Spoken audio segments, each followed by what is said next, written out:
Hello guys, Habib here. Welcome back to my channel with another movie recap video. Today I am going to recap a new 2023 movie named Cocaine Bear. This movie based on 1985 real story. It's good if you knew this before, and you don't know, then watch the full video. It will be fun. So without wasting time, let's jump into the video. The movie starts in a plane filled with bricks of cocaine is being smuggled when the plane malfunctions and begins to go down. The smuggler, Matthew Reese, sticks bricks in several duffel bags and attempts to parachute out to salvage what he can. Unfortunately, he hits his head on the way out and falls to his death. The drugs, duffel bags, and dead smuggler all land in Chattahoochee, Oconee National Forest. A big mama bear comes upon one of the bricks of the cocaine and gobbles it up, getting high and aggressive. Next scene we see two hikers, Olaf and Elsa, are hiking happily through the forest. They see the bear in the distance, acting unusual. Although the hikers are charmed by the bear's unusual behavior, they get scared quickly when the bear notices them and approaches in an aggressive fashion. Olaf tries to advise Elsa that people shouldn't flee from black bears. She doesn't listen. The bear quickly catches the fleeing Elsa and rips her apart in front of a despondent Olaf, before the bear then follows a passing butterfly into the woods, leaving a blood-covered Olaf alone.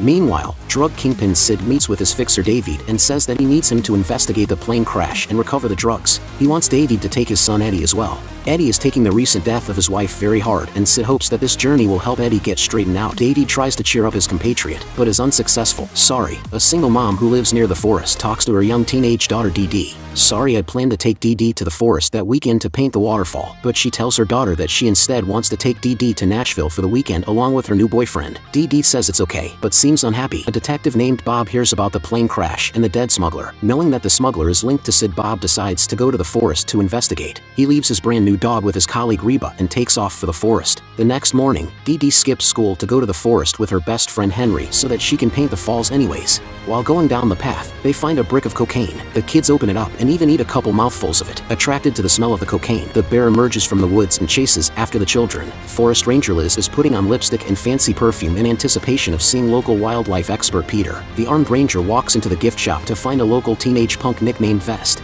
Vest is able to sweet-talk his way out of trouble. Dee's school calls Sari to tell her that Dee is absent. Sari deduces that Dee must have snuck off to the forest and follows her there. Sari goes to the ranger station to ask for help, interrupting Liz's flirtations with Peter. Although Liz tries to chase Sari off, Peter agrees to help Sari out, and the three go off into the woods. Liz speculates that Dee may have been kidnapped by local teens who have been mugging people in the forest. David and Eddie make it to the forest and they stop so David can use the restroom.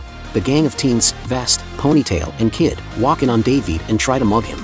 David beats up the kids, although one of them manages to stab him in the shoulder during the fight. David then finds one of the teens is carrying a brick of cocaine. He revives Kid to ask about the cocaine. Kid admits that they found a duffel bag full of bricks and hid it at a gazebo in the forest, planning to get it at night so they could sell it themselves. David threatens Kid until he agrees to lead the gangsters to the pavilion. As Liz, Peter, and Sari go through the forest, they find a brick of cocaine in the underbrush. Peter picks it up to investigate when they then hear a terrified Henry calling for help. They see Henry hiding in a tree and claiming a bear tried to kill him. Liz and Peter laugh at his claims. When the bear emerges from the woods and mauls Liz, Sari manages to hide while Peter climbs another tree. Peter opens the brick to find the cocaine inside and it spills all over him. The wildlife expert accuses Henry of feeding cocaine to the bear, which he denies. The bear begins climbing a tree to get to Henry while Liz limps off to get some help at the ranger station, abandoning everyone else. The bear almost reaches Henry when it smells the cocaine on Peter. It ignores the child and climbs down Henry's tree to run over to Peter's tree. It climbs Peter's tree and rips Peter apart while Henry jumps down to Sari and the two run off deeper into the forest. Henry says that he saw the bear drag Dee away, but that she was still alive when he last saw her. They soon find a trail of paint that Dee dumped out of her backpack while she was being dragged off so that rescuers may be able to follow and find her. Liz makes it back to the ranger station where she finds Vest and Ponytail ransacking it. Ignoring the teens, she calls for an ambulance. The bear soon shows up at the cabin and tries to get in. Liz tells Ponytail to open the front door so she can shoot it. Being injured, in a terrible shot, Liz ends up accidentally shooting Ponytail in the head and killing him instead. The bear then breaks through a window. Bob arrives at the forest and goes to the pavilion. He finds the duffel bag of cocaine hidden on the roof of the pavilion and begins trying to find a way onto the roof. Meanwhile, an unseen gunman also arrives at the forest.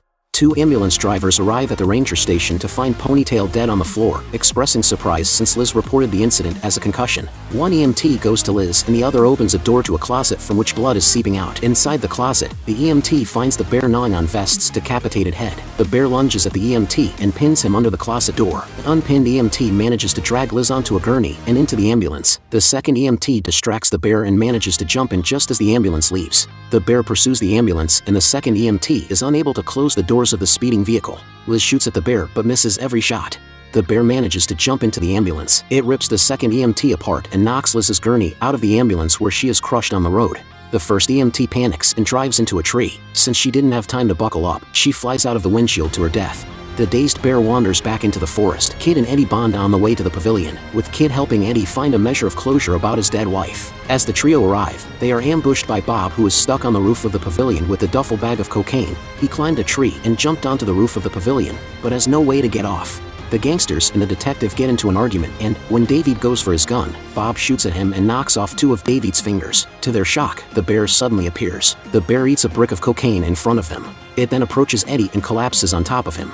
Eddie notes the bear is a girl. Its vagina is on his ear. Reba suddenly shows up and helps Bob take control of the situation. Meanwhile, Dee Dee awakens in the bear's cave with an injured leg. She sees she is in there with 2 cubs, who are eating cocaine out of a duffel bag that their mom brought back to the cave. Cutting back to the pavilion, the bear finally awakens and begins menacing everyone on the ground. Bob takes a brick of cocaine out of the duffel and throws it into the woods, so the bear chases after it. Kid runs away, but the rest stay. Suddenly, Bob is shot by the mystery assailant. Syd walks up and reveals himself as the shooter. Reba reveals that she is secretly working for Syd. The drug dealer forces the group to go deeper into the forest to recover whatever cocaine they can, noting that his connections will kill him for losing so much cocaine, regardless of the fact that it was an accident. Bob bleeds out on the roof, with his last thoughts being of his pet dog and the life they could have had together. Henry and Sari bump into Olaf, and he is able to help them track down the bear cave. Olaf leaves them there, and they go in and are reunited with Dee Dee. Hearing a commotion at the front of the cave and assuming it is the bear, they follow the cubs out of a back entrance. The back entrance dead ends on a cliff behind a waterfall. In fact, the disturbance they heard at the entrance were Syd and his gang. They go inside the cave and see bricks of cocaine and follow it to the back entrance, except for Reba, who, not wanting to tempt fate, leaves them to go back to her car. Gangsters bump into Sari and the kids at the waterfall, and Syd threatens to kill them. David and Eddie finally stand up to Syd and a standoff ensues. Before the standoff is resolved, the bear returns and attacks. Sari grabs the kids and jumps off the cliff into the water below. Eddie and David follow soon after, although David is grazed by a bullet when Syd shoots at the bear. Syd shoots the bear several times and it seemingly dies. However, as Syd tries to collect the bricks of cocaine himself, he tears open a bag. The cocaine falls onto the bear and revives it. The bear claws open Syd's stomach, and then the cubs eat out his intestines. All the others survive the waterfall jump, and Sari, a nurse, patches up David. They return to the ranger station to find Reba waiting there. She tells them all to get out of there and she will cover their tracks. Reba also gives Bob's dog to Eddie, who vows to live a better life going forward and to raise the dog. David appreciates having an animal not addicted to cocaine. As Sari and the kids walk off, Dee Dee says she's now happy to go to Nashville with her mother and mother's new boyfriend. The film ends with unseen hikers taking a picture of the bear and her cubs. The 3 bears notice the hikers and attack. Text on the screen notes that there may still be bricks of cocaine in the forest to this very day. So guys, that's all for today. If you enjoyed this video, then please hit the like button and do subscribe for more video. See you soon on the next upcoming videos.